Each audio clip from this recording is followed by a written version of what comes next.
Hello, I'm Devora Grazer, founder and CEO of KISS Patent, with 20 years of experience in helping startups stand out from the crowd and raise the money that they need by using patents to increase their startup's valuation.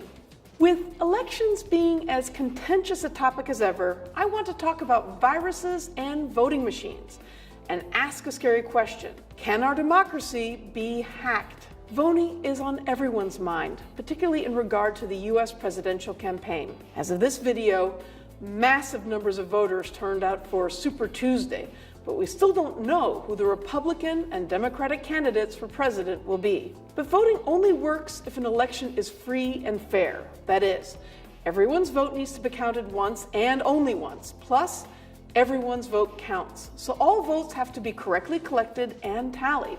I can tell you from personal experience growing up in Chicago that this wasn't always the case, even in the US. For years, Chicago was plagued by fraudulent voting, leading to such infamous slogans as Chicago, vote early and often, and Chicago, where the dead can vote. When I was young, paper ballots were used, and they still are in many places.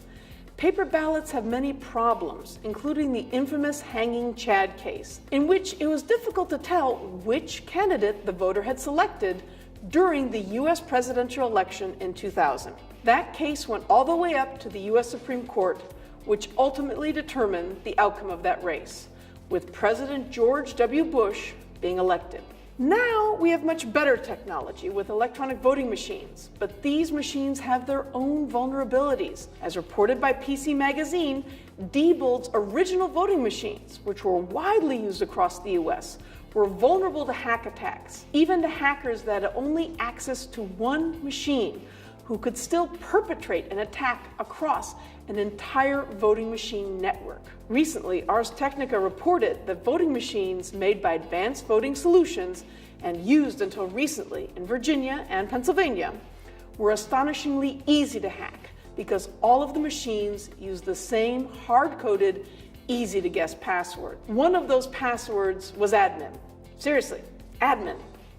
One startup that wants to change all of this and create highly secure voting machines to safeguard US democracy is the Boston startup Clear Ballot. Clear Ballot's technology can work with paper ballots and other types of ballots to quickly and accurately scan the ballot and count the results, which it then stores securely. Clear Ballot has decided to be fully transparent with its technology. Its machines can be repaired with off-the-shelf parts, and it is very open about how its technology works, giving election officials and the public a greater feeling of security and trust. To protect itself, rather than keeping its technology a secret, which would not create trust with the voting public or the government, Clear Ballot instead decided to file for patents in multiple countries, including the US, Europe, and Canada. This way, Clear Ballot can be open and transparent, but still keep competitors from stealing its valuable technology. This brings up another important function of patents, which is to promote sharing.